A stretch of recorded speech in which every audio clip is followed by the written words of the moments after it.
di masjid ini. Semoga hadirnya kita firman Allah ini benar-benar tercatat di sisi Allah Subhanahu wa taala dan kita semua mendapatkan pahala terbaiknya.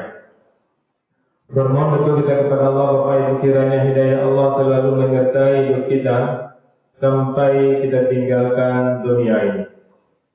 Amin ya Allah, amin ya Rabbal Alamin. Bapak Ibu penduduk surga yang masih berada di dunia yang kami muliakan, subuh ini kami ingin mengajak kita untuk melihat firman Allah dalam surah Ali Imran, surat ketiga ayat 1 dan ayat 2. Dan insya Allah beberapa hari ke depan kami ingin mengajak kita semua untuk mengulas tafsir Allah. Kita mulai dari surah Ali Imran dan insya Allah terus ke atas. Alif Lam Mim, Allah memulai dengan Alif Lam Mim. Tidak ada satupun ulama tafsir yang berani mengklaim artinya seperti ini. Yang ada hanya memperkirakan, mengumpamakan. Makanya paling aman Alif Lam Mim itu diterjemahkan dengan Alif Lam. Tidak bisa ditafsirkan. Tapi tetap ada orang yang mengkajinya, Bapak Ibu. Itulah hebatnya luasnya samudra Al-Quran, orang tetap mengkajinya. Karena sudah pasti apapun yang Allah buat semuanya bermanfaat. Tidak mungkin ada kata-kata Alif Lam Mim kalau tidak ada manfaatnya. Maka paling kecil manfaatnya kata ahli tafsir, membaca Alif Lam Mim itu mendatangkan pahala. Pahalanya luar biasa Bapak Ibu, 30 nilai pahalanya di sini. Nah, satu huruf yang kita baca pahalanya 10. Alif Lam Mim berarti 30 pahala yang Allah berikan kepada kita. Makanya kalau tidak sibuk Bapak Ibu sesibuk-sibuknya, maka jangan pernah kita tidak baca Al-Quran, minimal membaca Alif Lam Mim ini setiap hari Bapak Ibu. Allahu la ilaha illa huwal hayyul qayyum. Di sini Allah memperkenalkan Bapak Ibu, Allah itu tidak ada Tuhan selain Dia. Huwal hayyul qayyum, yang maha hidup. Yang maha hidup Bapak Ibu. Kalau kita hidup juga, tapi tidak maha hidup. Kehidupan kita tergantung oleh Allah yang maha hidup.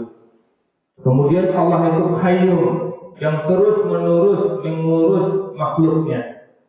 Ini Bapak Ibu, ayat ini turun setelah orang Nasrani dari Najd mendatangi Rasulullah, yang mengajak Rasulullah dialog, memperkenalkan Yesus kepada Rasulullah sebagai anak Tuhan. Nah, maka Rasulullah memperkenalkan Allah kepada mereka, di mana Allah yang sebenar-benarnya Allah yang ori itu adalah la ilaha illa huwal hayyul qayyum. Yang tidak Tuhan selain Dia, Yesus tidak Tuhan, Uzair tidak Tuhan. Yang maha hidup. Perlu Allah informasikan kepada Nabi untuk disampaikan kepada orang Nasrani dan Yahudi dan untuk kita. Maka jangan pernah berpikir bahwa yang tidak maha hidup bukanlah Tuhan. Ya, Nabi Yusuf, Nabi Isa itu bukan Tuhan karena dia tidak maha hidup, dia mati di tiang salib. Uzair itu juga mati. Maka ini klaim mereka dibantah dengan mengatakan Allah itu maha hidup. Inilah kita syukuri Bapak Ibu, kita sudah berada dalam agama yang benar, agama yang hak. Tuhan yang kita yakini adalah Tuhan yang satu, tidak ada anaknya, tidak ada istrinya, Bapak Ibu. Maka yang pertama yang bisa kita ambil pelajaran dari ayat surah Ali Imran ayat 1 dan 2 ini, tauhid sebagai inti keimanan.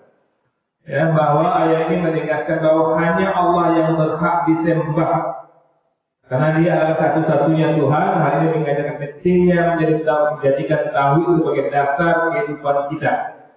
Tauhid apa Bapak Ibu? Allah semuanya, Allah segala-galanya. Apapun yang terjadi pada diri kita, anak kita, semuanya karena Allah, izin Allah. Apapun yang tidak kita inginkan, kita berupaya untuk menghindari terjadi apa yang tidak kita inginkan. Tapi ketika terjadi apa yang kita inginkan, tidak masalah Bapak Ibu, karena Allah yang maha mengatur, kita yang diatur. Kemudian yang kedua, kehidupan Allah itu kekal. Allah itu Al-Hayy, yang maha hidup. Yang berarti kehidupannya tidak memiliki awal dan akhir Bapak Ibu. Bagaimana kita mencernanya? Ini mencernanya dengan iman Bapak Ibu. Allah itu tidak ada awalnya dan juga tidak berakhir. Bagaimana kita dengan otak kita yang terbatas, stres kita Bapak Ibu. Ini orang ateis. Bagaimana pula ada dengan otak kita yang terbatas, stres kita Bapak Ibu. Ini orang ateis. Bagaimana pula ada pula si Allah itu tidak berawal gitu. Pasti dia ada yang menjadikan. Maka di sini dijelaskan dikatakan bahwa Allah itu tidak ada awalnya dan tidak ada akhirnya Bapak Ibu. Maka ini penting menjadi tolak ukur kita dalam jalani kehidupan.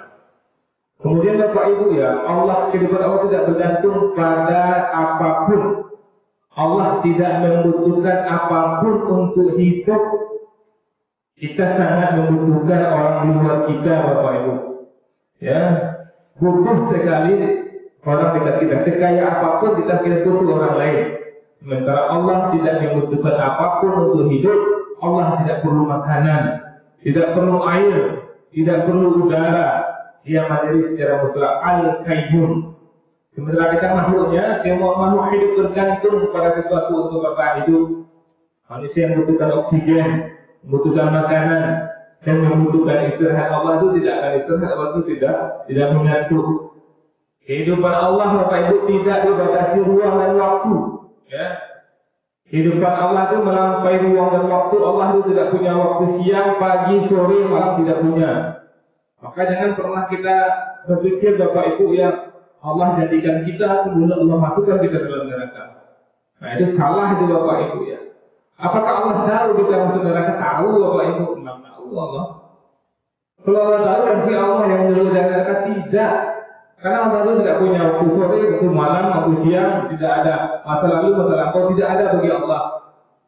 Bagaimana itu menerima itu Bapak Ibu? Allah itu sekali detik itu semua proses terjadi. Kita dijadikan, kita dimatikan, kita masuk neraka sekali sama Allah itu Bapak Ibu.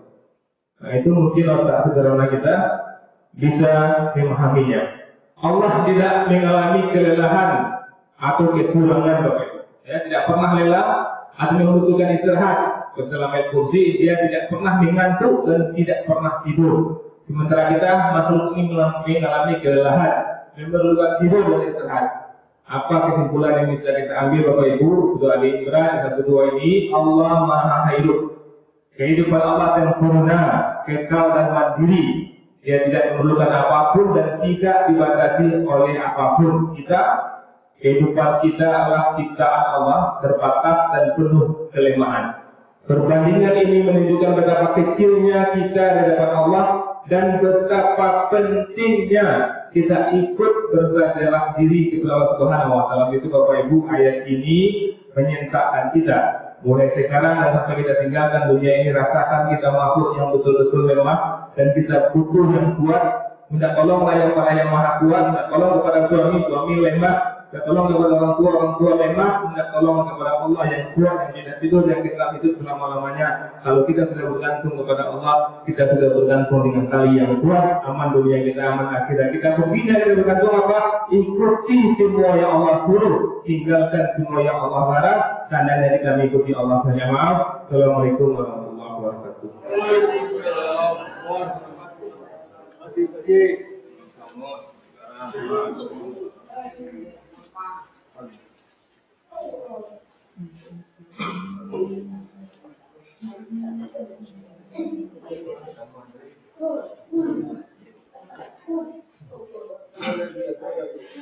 Next question kan?